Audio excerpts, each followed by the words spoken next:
Alrighty guys, you need to be doing these three things in reverse 1999 to massively increase your damage output, and if you're not doing these things, then I don't know what you're doing, but you need to be. You might already be doing some of them without being aware of what you're actually supposed to be doing with them, but yeah, let's jump into things, and make sure you stick around for all three of these things today so you know what to do. Leave a like, subscribe, channel's all for you. Okay, so we're in game right here. Now, the first thing is obviously going to be your psi cubes, but you need to be making sure you're using the right psi cubes for the right character.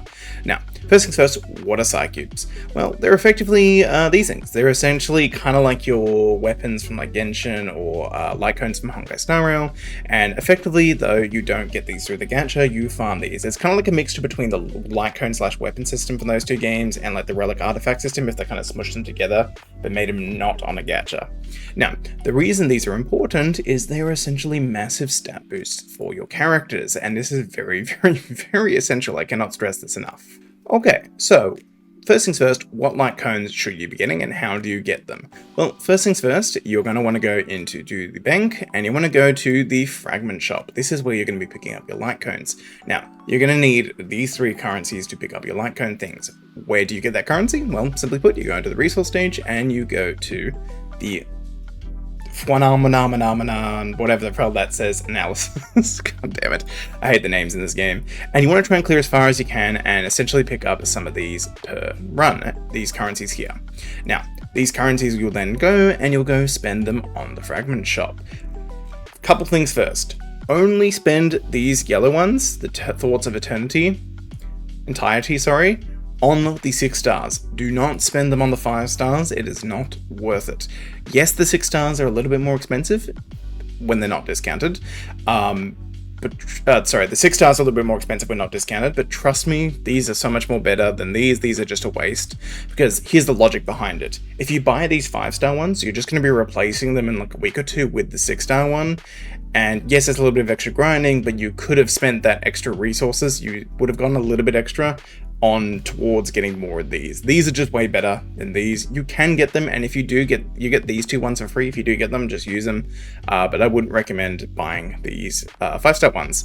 In addition to that, you want to be spending these currencies, the Thought of Element, on getting your upgrade materials for your, basically your things, for upgrading your psi cubes. But yeah, so that's basically what you want to do for that. Now, as to what specific ones you want to be grabbing first, or depends on a few things. It depends on what character you're using as your main DPS. So you want to grab one for your main DPS first. If you don't know, a good general one is Brave New World. This one's pretty damn good for just like just all DPSs in general. It's pretty good, just one you can just kind of plop on anyone and it'll be fine. At max level, it gives you Ultimate Might, which is really good. And after carrier, cast an Ultimate Incantation Might of the next incantation plus 40%. Basically, just increased damage output and really, really good stats increases. However, if you do have a specific DPS in mind that you're going to be building, you're going to want to do this. Simply head over to Pridewind, which I'll leave a link in the description below. Go to reverse 1999, click characters, when it loads, and then find the DPS character 6-star that you're trying to build. For example, I'm building 𝙀𝙓𝙋𝘼𝙉. And then basically what it's going to do, if you come over to their psi cubes, it's going to tell you which ones you want to grab, and usually the one in the first slot is the best in slot for them. So in 𝙀𝙧𝙋𝘼𝙉's case, that is Thunderous Applause. And as you can see, I have the Thunderous Applause here, which I'm working on leveling at the moment.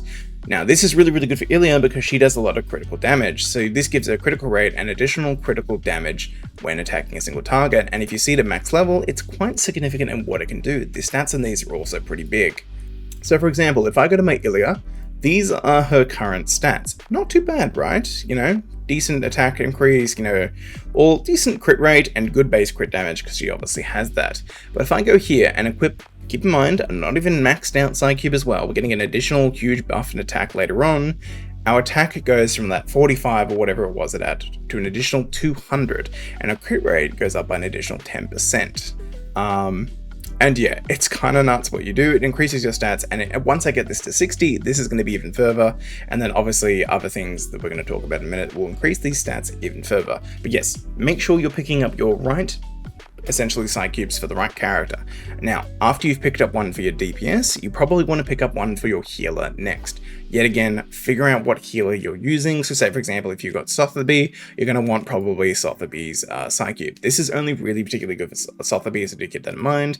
And then after that, I'd recommend picking up one for your support, probably last. Just because the reason being is basically, if you go into the artificial somnambulism, whatever the hell it is, you need a lot of sustain for these game modes because they actually get quite difficult and the enemies do quite a lot of damage. So you want to have survivability first, so you're probably going to want a healer to be as maxed out as I can, and this is going to help you a lot earlier on in the early to mid game.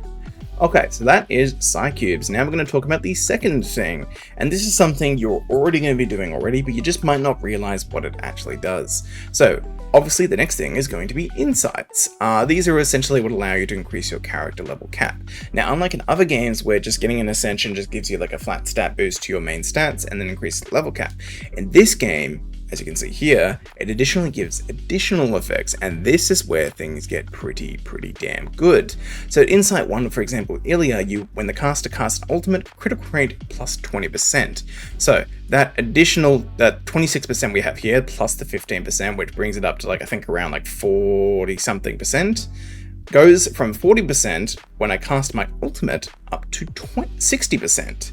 And then in addition to that, when I enter battle, I get an additional 10%. So that is now a 70% crit rate. And when I hit Insight level 3, my psych cube's basic critical rate bonus is 100%. Basically, she's going to have a 100% crit rate when you eventually get here, which is going to be nuts. So this is the kind of thing you want to be upgrading your insights. These stats boosts on these are kind of insane. Let's just use another example, a healer that everyone is going to be getting. This is the character we're going to be getting for free after your 8-day login. Just look at your insights here. This is pretty significant as well.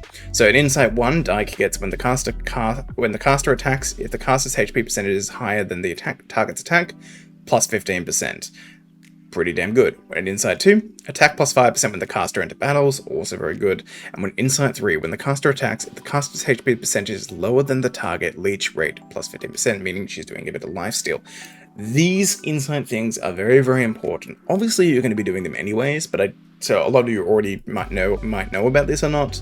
But I just wanted to point out that this button is here in every single character, and you can preview what you gain at different insight levels. This is very crucial to building your character. And the last and the final thing is another thing you're probably already doing, but you might be doing wrong. You might have seen some people talking about this as well, and that is your resonant. So first things first, you want to be leveling this up as high as you can to unlock more pieces, but the thing you don't want to be doing is doing the quick load. This is not bad, don't get me wrong, it does a pretty good job of allocating the stats. As you can see, we're at critical rate 14.5%, and it's given us a good stat array here. Don't do this. What you actually want to be doing is customizing this yourself for specific stats that you want to build for. For example, on my 𝙀𝙓𝙋𝘼𝙉, I am building crit rate, crit damage, a bit of attack percent, and a bit of survivability is what I'm trying to go for. So I want to give me pieces that essentially have that. Now keep in mind, the more you level up your resonant, the better pieces you'll have access to, but I'm just going to do a quick little example of what I did for building my 𝙀𝙓𝙋𝘼𝙉 at this level. I think I actually might be saying her name wrong, to be honest. But yeah, so basically I did this, so this gave me a bunch of extra crit rate there, and then I also grabbed this piece here, and I rotated like that. No, they've swapped around stats. So you can obviously very much customize this a bit more as well. I could probably optimize this a lot more too. I actually didn't really do it probably the best way. Let me fiddle around with this a little bit. Okay, well this one isn't the best example, purely for the fact that I'm getting basically the same stats, but the point is you can customize it a little bit more. Obviously sometimes they don't give you the best layout, but I just went for kind of what they wanted me to, which is fine. But for example, once you get access to more pieces, you'll have more options that you can do. So at level 5, I get all of these ones here, and the capacity of the grid goes up as well. Sometimes the quick load will be fine, but for the most part, you want to actually customize these to specific stats, get them better stats basically. And if we go to our stats now, we're now getting the same kind of rates, but it would just, same kind of stats, but you want to be customizing this at higher levels because it'll give you more options in terms of what you can do. For example, let's go to another character at Resonant level 5. Let's take a look at what it's giving me here. So it is giving me currently these flat stats here, so critical rate, damage bonus, reality defense, a bunch of those kind of things. So if I do the quick load, which is what it's giving me, and then I just take it all off. So as you can see, we were able to squeeze a little bit more stats out of what we did there. So we got a bit more HP, same kind of attack, a little bit more crit rate, and some other things as well. So if I just look at that quickly, and then we go back to the quick load one, as you can see, there's a bit of a difference. It puts stats more into defensive, but less HP, less attack, less crit rate, and less of other things. So you can use this to kind of customize your character's stats to the way you want them to be, and you definitely want to be doing this for certain characters. Certain ones the system just gets right, but other ones you want to customize a bit more, and keep in mind you can customize it further and further the more resonant levels you go up as well. But yeah guys, that's essentially it for upgrading your characters to increase your damage output significantly. You want to be making sure you're doing that. Also, you want to be making sure you're doing your right team building, but I'm going to do team building for another video another time. But basically, yeah, those are the main things you can be doing for individual characters to significantly increase their stats, which increases their output damage. It's like a whole, like, if we go to that 𝙀𝙓𝙋𝘼𝙉𝘿, sorry, not 𝙀𝙀𝙋𝘼𝙉𝘿, sorry, wrong game. Wrong game. If we go to that psi cube that I was running before, and we max it out, that's 330 attack stat, basically. And if we go to our 𝙀𝙓𝙋𝘼𝙉, and we take this off, let me just remove it quickly, that's pretty much a third of our attack, so about 30% increase that it's going to give us at the maximum level of our current attack. And obviously when we get insight and level up again, it's going to give us even more, but basically these stats really matter. So anyways guys, that's all for today's video. Hopefully you found this helpful. Leave a like, subscribe to channels if new. I'm going to be making more videos in this game very soon. Bye guys.